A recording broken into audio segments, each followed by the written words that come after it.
Hi friends, ಎಲ್ಲರೂ ಹೇಗಿದ್ದೀರಿ? ನಾನು ತುಂಬ ಚೆನ್ನಾಗಿದ್ದೇನೆ. ನೀವು ಸಹ ಚೆನ್ನಾಗಿದ್ದೀರಿ ಅಂತ ಎಣಿಸ್ತೇನೆ. ಇವತ್ತು ನಾನು ನಿಮಗೆ ಗ್ರೇಪ್ಸ್ ವೈನ್ ಮಾಡೋದು ಹೇಗೆ ಅಂತ ತೋರಿಸ್ತಾ ಇದ್ದೇನೆ. ಗ್ರೇಪ್ಸ್ ತಂದಿದ್ದೇನೆ, ಅದನ್ನೀಗ ತೊಳೆದು ನಾನು ಬಿಸಿ ಮಾಡಲಿಕ್ಕಿದೆ. ಇದು ಕ್ಲೀನ್ ಮಾಡ್ತಾ ಇದ್ದೇನೆ ನಾನೀಗ.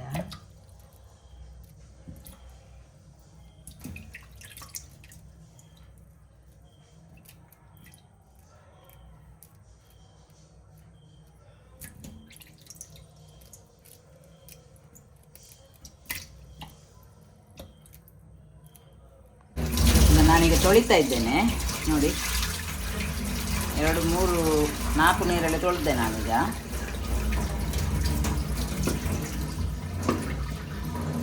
ಎಲ್ಲ ನೀರೆಲ್ಲ ಸೋಸಿ ತೆಗಿತಾ ಇದ್ದೇನೆ ಈಗ.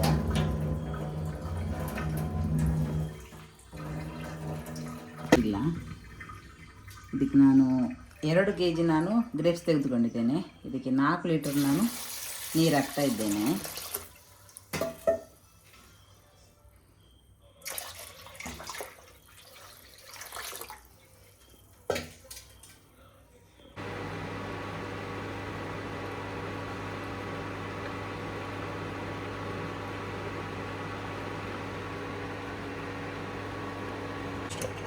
ಎಲ್ಲ ಸ್ಮ್ಯಾಶ್ ಮಾಡಿದೆ ನೋಡಿ. ಕಲರ್ ನೋಡಿ.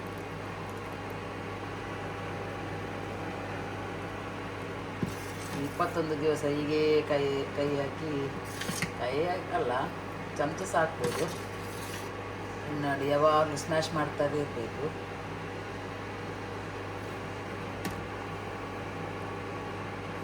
ಈಗ ಆಫ್ ಮಾಡ್ತೇನೆ ನಾನು.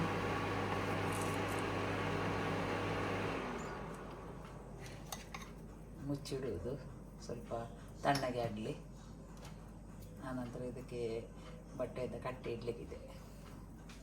ಸ್ವಲ್ಪ ಅಕ್ಕಿ ತೆಗೆದುಕೊಂಡಿದ್ದೇನೆ, ಸ್ವಲ್ಪ ಗೋಧಿ, ಸ್ವಲ್ಪ ಈಸ್ಟ್ ಸ್ವಲ್ಪ ಈಸ್ಟ್ ತೆಗೆದುಕೊಂಡಿದ್ದೇನೆ. ಜಾಸ್ತಿ ಹಾಕಬಾರ್ದು. ಇದನ್ನು ಅದಕ್ಕೆ ಈಗ ಹಾಕಲಿಕ್ಕಿದೆ ದ್ರಾಕ್ಷಿ ರಸಕ್ಕೆ. 2 kg ಗ್ರೇಪ್ಸಿಗೆ 2 kg ಸಕ್ಕರೆ ಅದಕ್ಕೆ ಹಾಕಲಿಕ್ಕೆ. ಈಗ ಸಕ್ಕರೆ ಹಾಕ್ತಾ ಇದ್ದೇನೆ. ನಾನು ಇದನ್ನು ಕಟ್ಟಿಡ್ತಾ ಇದ್ದೇನೆ. ಗಾಳಿಯೆಲ್ಲ ಯಾವುದು ಬರಬಾರ್ದು. ಇದಕ್ಕೆ ಯಾರು ಓಡಾಡೋದು ಸ್ಥಳದಲ್ಲಿ ಇದನ್ನು ಇಡಲಿಕ್ಕಿದೆ.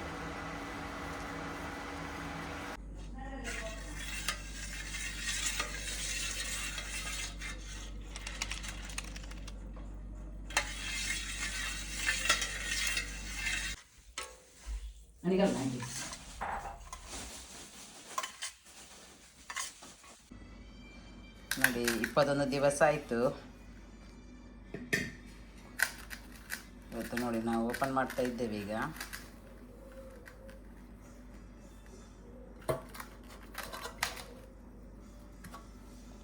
ನೋಡಿ, ಅದನ್ನೀಗ ಸೋಸಬೇಕೀಗ.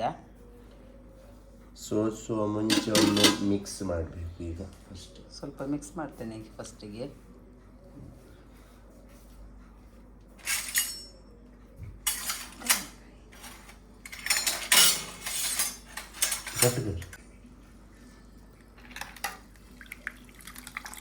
ಅದನ್ನೀಗ ಸೋಸ್ತದೆ. ಒಂದ್ಸಲ ಮಿಕ್ಸ್ ಮಾಡುವ.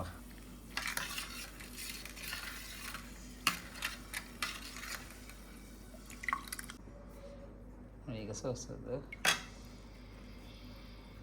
ಮೇಲಿಂದ ಮೇಲೆ ಸೋಸಬೇಕೀಗ ಮೊದಲು.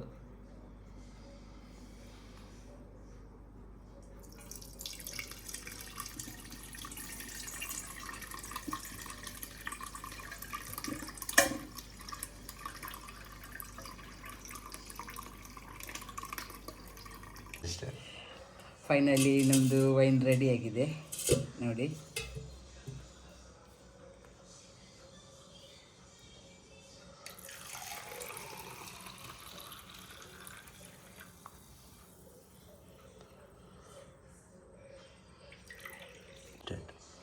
ನೋಡಿ, ನಮ್ಮದು ಈಗ ವೈನ್ ರೆಡಿ ಆಗಲಿಕ್ಕೆ 21 days ಆಗಿದೆ. ಇದರ ಜಾಸ್ತಿ ಸಹ 45 days ಸಹ ಇಡ್ಬೋದು, ತುಂಬ ಸ್ಟ್ರಾಂಗ್ ಆಗ್ತದೆ.